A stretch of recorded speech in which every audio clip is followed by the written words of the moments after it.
Hello everyone, welcome to case study number 2 with me. I am specifically going to be focusing in on the Georgian cyber attacks that occurred in 2008. And when I say Georgia, I do not mean the state, I mean the country Georgia, which I didn't know there was even a country named Georgia, to be honest, which was kind of cool. But the country is actually located in between Russia and Turkey.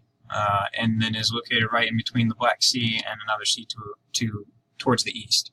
So it's right in that little middle region area over out east.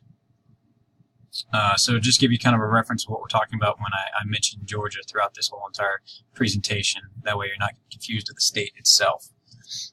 But going on, so what happened was Russia decided to invade Georgia in August 7th, 2008, and along with a military campaign, there was a coordinated cyber attack campaign that actually occurred along with this.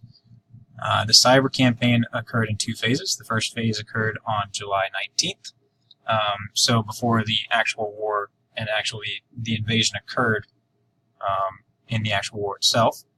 So in the first phase of the cyber campaign, the hackers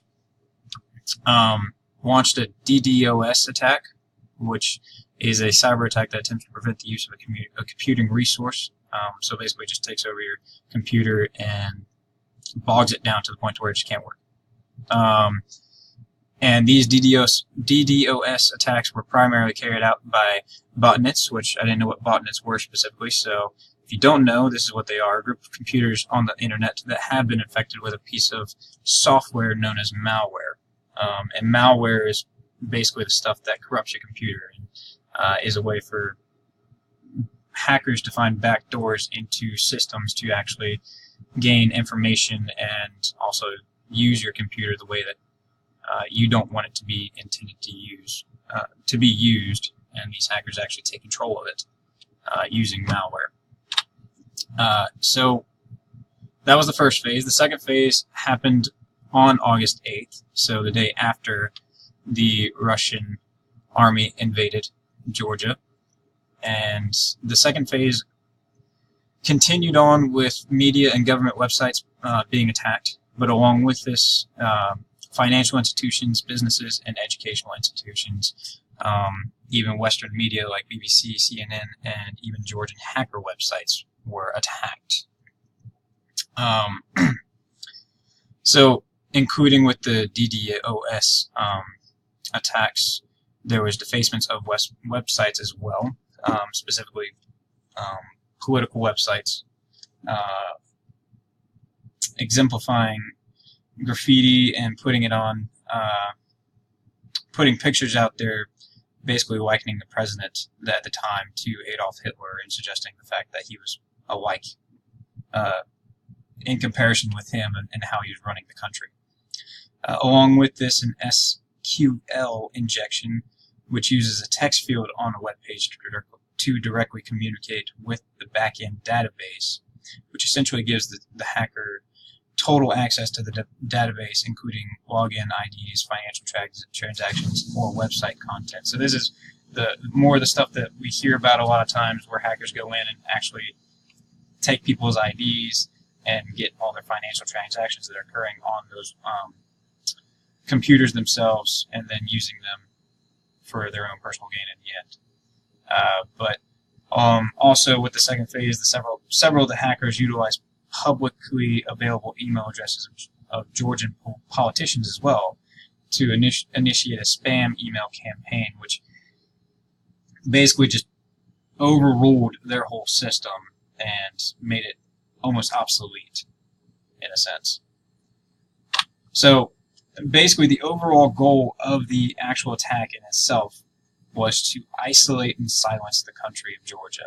So with all this happening in the cyber realm, it made it to where the Georgians in the actual country, unable to get information from news sites and actually information from the government, and also made it to where they couldn't communicate to the outside world as well. So they couldn't relay information out to anyone saying that, this is happening, we need help, basically.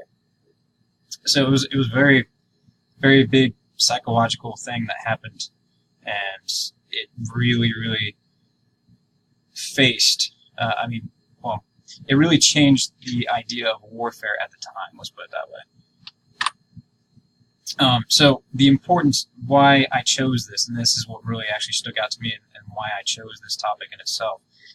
So the importance of studying this case was, it's the actual first case in history of a coordinated cyberspace domain attack synchronized with a major combat attack as well. And what I mean by that is an attack by land, air, sea, the usual stuff that we see all the time, where soldiers go in and there's people fighting and shooting and killing all around. This was the first time that cyberspace became part of the warfare along with it. So, and along with this, even though with this particular study in this case, the Russian government was never directly linked to the cyber warfare in itself, but there's enough evidence and enough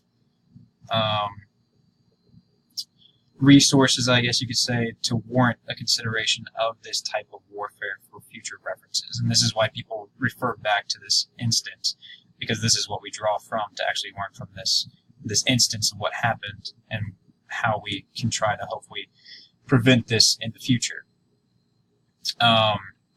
Some similar incidents that actually happened that I found that occurred along with this was the incident in Estonia, where this was where the first cyber war in history was actually shown. It was the year before this actually happened, in the same general area as well. And with that particular one, it showed how new technology could be used to attack a modern country. And along with it, it also used DDoS attacks targeted to websites of all government ministries and 2 major banks and several political parties. So it gave the ability to show that this was capable of being useful in warfare, basically. And then the other incident that I found was Kyrgyzstan. I always mess up that name, and I apologize. But with that one, the attackers successfully disrupted 3 of 4 internet provider services, IPS systems, and they used, again, massive DDoS attacks. Specifically in this region, they only had 4 IPS systems anyway, so it wasn't that many, but because of that, it made it to where all the internet services basically collapsed. And it was impossible to send email or enter to websites and use mobile phones as well. So basically, this was the step after of what happened in Georgia. This is how people and not perfected, but made it better in an incident later on in years. So specifically with the Georgian incident, the major issues that were faced with specifically Georgia was that they were cut off from society, basically. Everything that they had in reference and all their technology was totally cut off and just messed up to the point to where they couldn't communicate, they couldn't see what was happening around them, and this was a major advantage to Russia in the actual war that actually occurred as well. With financial institutions being attacked as well, with businesses, the economical state was at risk as well.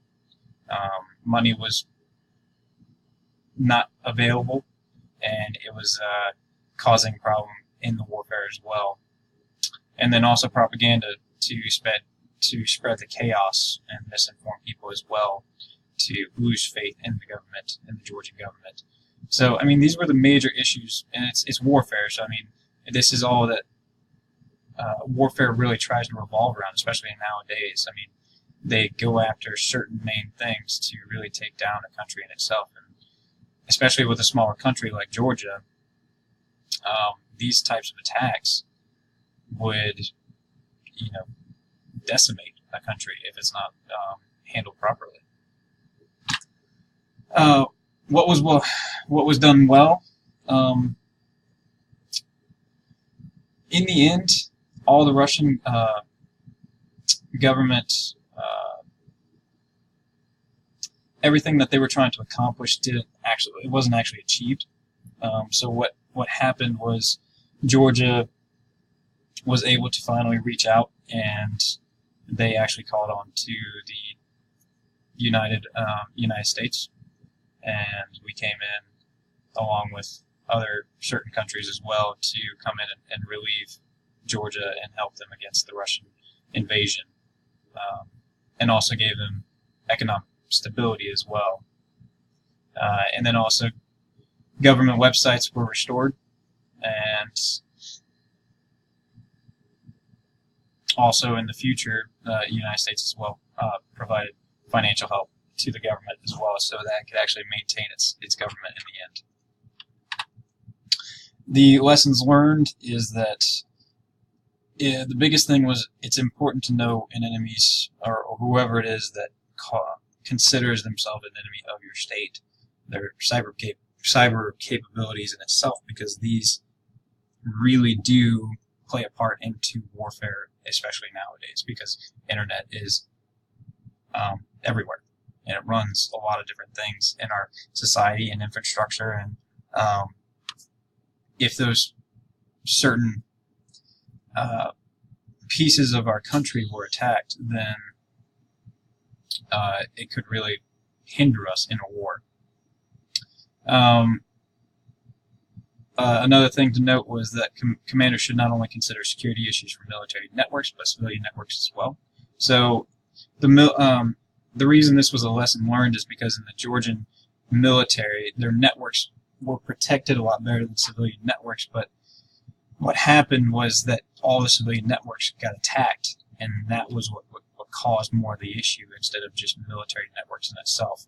So we have to provide protection for the whole network, not just one subset of it, because cyberspace is all connected.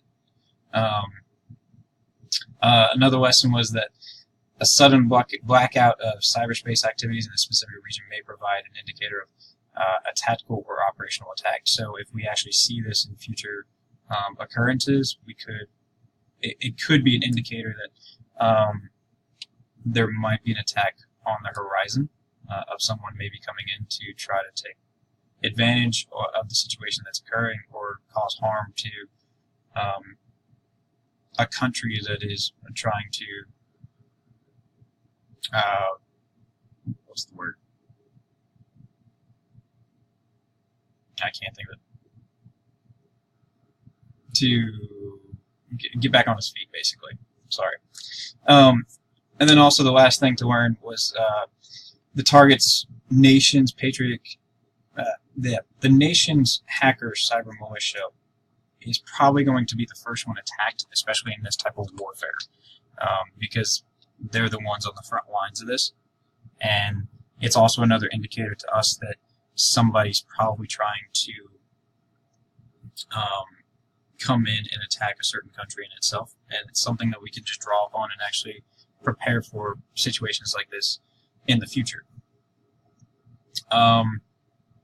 So yeah, these are the references that I had, everything laid out with the peer-reviewed journal articles and newspaper articles, and then other sources that I used as well. I hope y'all enjoyed it. It was something that was really interesting to me, and it just kind of stuck out, and I just thank y'all for listening. Bye.